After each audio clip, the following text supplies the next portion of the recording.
अभी हम लोगों को देखना है बायोट सावर्ट्स लॉ का जो डेरिवेशन है मैग्नेटिक फील्ड इंटेंसिटी किसी करंट कैरिंग स्ट्रेट वायर के की वजह से किसी पर्टिकुलर पॉइंट पे जो मैग्नेटिक फील्ड इंटेंसिटी जो होता है उसको कैलकुलेट करना, उसको डिराइव करना बायोट सावर्ट्स लॉ का यूज करके।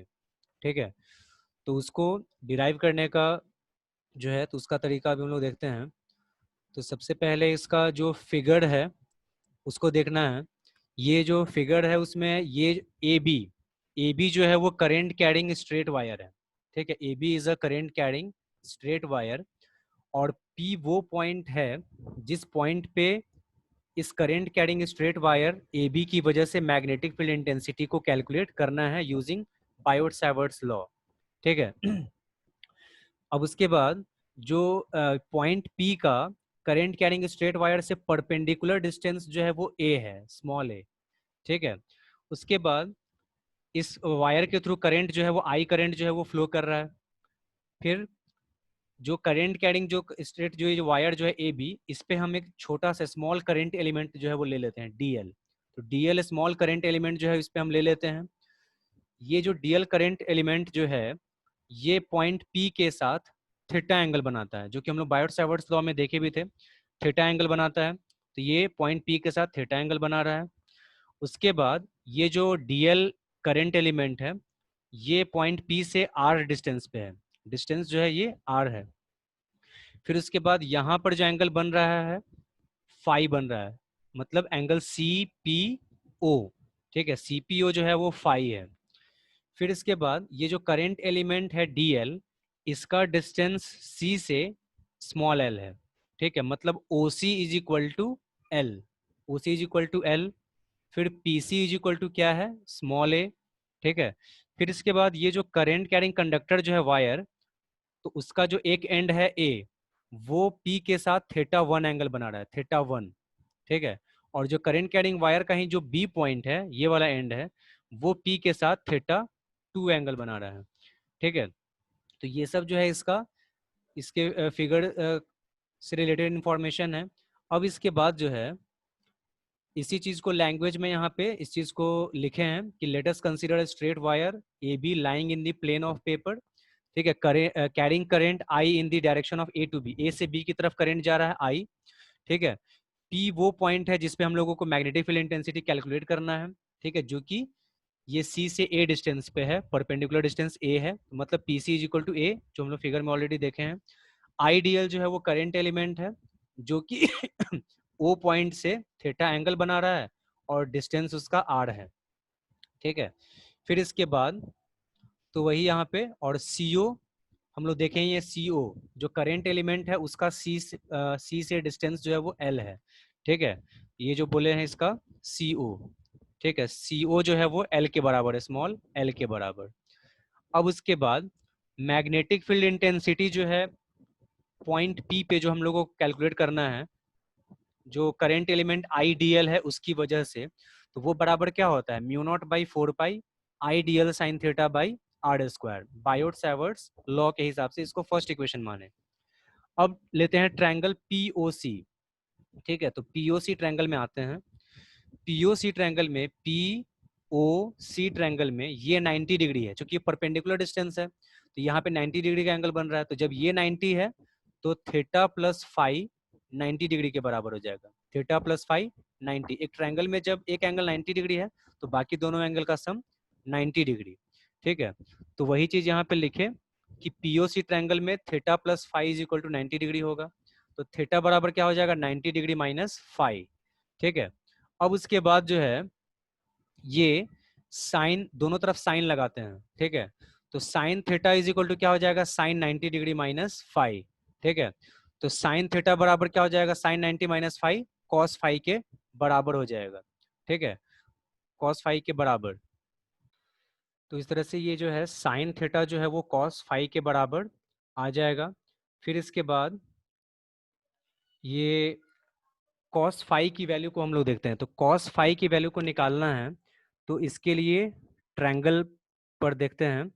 ये कॉस फाई, फाई किस ट्रायंगल में है, पी सी ओ, इस ट्रायंगल में है। तो कॉस फाई बराबर कॉस थीटा जो होता है वो बी बाई एच होता है, बेस बाई हाइपोटेनस। तो जब ये फाई है थीटा, जब इसको ले रहे हैं तो बेस हो जाएगा पीसी और हाइपोटेनस 90 के सामने वाला साइड मतलब ओपी। ठीक है, तो बेस यहाँ पे क्या हो जाएगा स्मॉल ए और हाइपोटेनस हो जाएगा आर। ठीक है, तो कॉस फाई बराबर क्या हो जाएगा ए बाई आर। फिर उसके बाद टेन फाई भी हमको लेना है, तो टेन फाई बराबर क्या होता है tan theta P by B. ठीक है, तो इसके लिए फाई के लिए परपेंडिकुलर का काम कौन करेगा ओसी, ओसी परपेंडिकुलर का काम करेगा, बेस का काम करेगा पीसी मतलब स्मॉल ए। तो टेन फाई बराबर क्या हो जाएगा एल बाई ए। ठीक है, थीटा के सामने वाला साइड परपेंडिकुलर होता है, तो कॉस फाई बराबर ए बाई आर आया है और टेन फाई बराबर एल बाई ए आया है। ठीक है, तो इसको हम लोग यूज करेंगे। तो यहाँ पे कॉस फाई बराबर ए बाई आर है, तो आर बराबर ए बाई कॉस फाई। ठीक है, इसको फाई कर लेना है, तो ये सेकंड इक्वेशन हो गया। फिर इसके बाद टेन फाई बराबर हम लोग देखे हैं एल बाई ए, तो एल बराबर क्या हो जाएगा ए टेन फाई।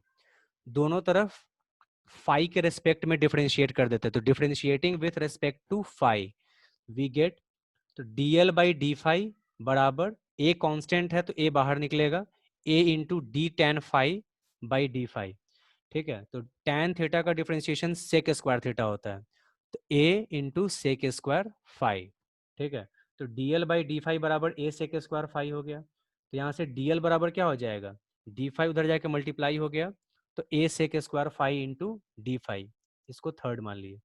अब total magnetic field point P पे जो निकालना है वो निकालने के लिए बताए थे कि जो मैग्नेटिक फील्ड जो डीबी है उसी को इंटीग्रेट कर देंगे, वही सारा स्मॉल करंट एलिमेंट की वजह से जो मैग्नेटिक फील्ड है वही इंटीग्रेट होके ऐड होके टोटल मैग्नेटिक फील्ड दे देगा। तो इंटीग्रेशन का मतलब ये होता है एड अप करना। ठीक है, तो इसको जो फर्स्ट इक्वेशन है उसको डिफरेंट इंटीग्रेट कर देना है, इंटीग्रेशन दोनों तरफ करेंगे, तो डीबी का इंटीग्रेशन बराबर ये पूरे एक्सप्रेशन का इंटीग्रेशन होगा। ठीक है, और जो इंटीग्रेशन जो होगा वो किसका होगा कहाँ से थीटा वन से थीटा टू की तरफ जो एक्सप्रेशन है उसका होगा। ठीक है, तो वो इसमें ये वाला जो एक्सप्रेशन है, तो यहाँ पे जो total magnetic field at point P can be calculated by integrating equation first with in limits theta one से थीटा टू की तरफ। थीटा वन जो है वो ए एंड से एंगल बन रहा था। ठीक है, एक बार फिगर की तरफ देख ही लेते हैं, इसमें जो है इंटीग्रेशन जो करना है वो थीटा वन से लेकर थीटा टू, थीटा वन ए से ए का पी से एंगल बन रहा था और थीटा टू जो है वो बी का पी से एंगल बन रहा है। ठीक है, तो इस हिसाब से जो है इसका ये चीज यहाँ पे कर लेंगे, तो थीटा वन से लिमिट जो लेना है वो थीटा वन से थीटा टू की तरफ का लेना है। तो अब इसके बाद जो है तो ये डीबी का इंटीग्रेशन बराबर ये नीचे में लिए हैं minus theta one. Minus theta one इसलिए लिए हैं क्योंकि अगर ऊपर की तरफ का एंगल अगर हम थीटा टू को अगर पॉजिटिव ले रहे हैं तो नीचे वाले को नेगेटिव लेना होगा। ठीक है, नीचे वाले को नेगेटिव, तो जैसे कि क्वाड्रेंट में भी होता है, जैसे ऊपर वाला एंगल पॉजिटिव नीचे वाला एंगल नेगेटिव, तो माइनस थीटा वन से थीटा टू की तरफ। ठीक है, ये लिमिट है, ये लोअर लिमिट है, नीचे वाला माइनस थीटा वन और थीटा टू अपर लिमिट है। ठीक है, तो अब इसके बाद db का जब इंटीग्रेशन करेंगे तो b आएगा, जैसे dx का इंटीग्रेशन x होता है तो db का इंटीग्रेशन b हो जाएगा। तो ये b क्या है total magnetic field current carrying wire की वजह से। Mu naught by four pi constant है, तो कॉन्स्टेंट का इंटीग्रेशन नहीं होता, तो म्यू नॉट बाई फोर पाई को बाहर कर लेंगे। ठीक है, अब उसके बाद देखो dl की जो वैल्यू है, dl की वैल्यू क्या है a sec square phi into D phi, a sec square phi into D phi को dl के जगह पे डाल दिए। साइन थीटा की वैल्यू यहाँ पे आई हुई है, साइन थीटा बराबर क्या है कॉस फाई, तो साइन थीटा की जगह पे क्या लिख दिए कॉस फाई लिख दिए। फिर उसके बाद आर की value A by cos phi है, तो आर के जगह पे क्या डाल दिए ए बाई कॉस फाई का होल स्क्वायर। ठीक है, अब उसके बाद सेक थीटा हम जानते हैं क्या होता है वन बाई कॉस थीटा। ठीक है, तो इसको लिख देंगे one by cos square phi, sec square phi को लिख सकते हैं one by cos square phi. फिर इसके बाद ये हो जाएगा a square by cos square phi, तो ये कॉस फाई से ये कॉस फाई कट जाएगा।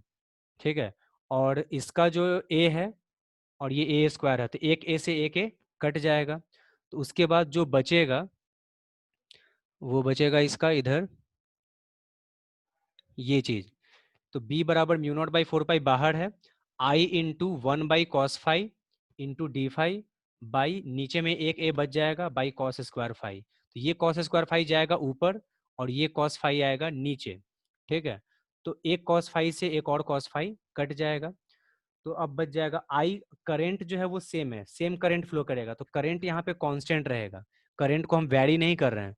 तो जो भी चीज वैरी नहीं करता, जो भी चीज कांस्टेंट रहता है उसका इंटीग्रेशन नहीं होता है। तो आई जो है वो कांस्टेंट है, करंट सेम करंट हम फ्लो करवा रहे हैं, करंट को हमको चेंज नहीं करना है, तो आई को बाहर रखेंगे। ए डिस्टेंस जो है पॉइंट पी का, वो भी डिस्टेंस बदलेगा नहीं, तो उसको भी बाहर कर देंगे। केवल एंगल जो है वो बढ़ घट सकता है, ठीक है। पॉइंट पी को जिस हिसाब से हम रखेंगे तो एंगल बढ़ घट सकता है। तो कॉस फाई का इंटीग्रेशन होगा डी फाई के रेस्पेक्ट में। तो कॉस फाई का इंटीग्रेशन जो होता है वो साइन फाई होता है, ठीक है। तो sine phi, differentiation sine theta का कॉस थीटा होता है, तो डिफरेंशिएशन का उल्टा होता है इंटीग्रेशन। तो साइन थीटा का डिफरेंशिएशन होता है कॉस थीटा, तो कॉस थीटा का इंटीग्रेशन होता है साइन थीटा। तो साइन फाई हो जाएगा, लिमिट माइनस थीटा वन से ये थीटा टू की तरफ का होगा। अब उसके बाद जो है ये, तो अब वही लिमिट डाल देंगे, तो फाई की जगह पे एक बार डालेंगे अपर लिमिट, तो साइन थीटा टू, माइनस एक बार डालेंगे लोअर लिमिट, तो साइन फाई की जगह पे minus theta one. Sine minus theta minus sine theta होता है, ठीक है, ये मैथ्स में पढ़े होंगे। माइनस साइन थीटा वन हो जाएगा, माइनस माइनस प्लस, ठीक है। तो sine theta two plus sine theta one, ठीक है। तो b इज इक्वल टू इस हिसाब से आ गया mu not I by four pi A into sine theta one plus sign theta to, ठीक है। तो ये इसका मैग्नेटिक फील्ड का ये फॉर्मूला हो जाएगा, ठीक है। तो बायोट सावर्ट्स लॉ का यूज करके करंट कैरिंग स्ट्रेट कंडक्टर की वजह से किसी पर्टिकुलर पॉइंट पी पे जो मैग्नेटिक फील्ड होगा उसका फॉर्मूला ये हो जाएगा। बायोट सावर्ट क्वेश्चन पूछता है कि बायोट सावर्ट्स लॉ बताओ क्या होता है, उसका स्टेटमेंट, और उसका यूज करके करंट कैरिंग स्ट्रेट वायर की वजह से किसी पर्टिकुलर पॉइंट पी पे जो मैग्नेटिक फील्ड होगा उसका फॉर्मूला डिराइव करने के लिए। तो फॉर्मूला तो ये होगा, इसको हम लोगों को डिराइव करना होगा, ठीक है। तो ये चीज इसका हो जाएगा। तो इस तरह से मैग्नेटिक फील्ड इंटेंसिटी जो है इसको हम लोग कैलकुलेट कर सकते हैं बायोट सावर्ट्स लॉ का यूज करके, ठीक है। तो ये चीज इसका हो जाएगा। तो आई होप ये समझ में आ गया होगा।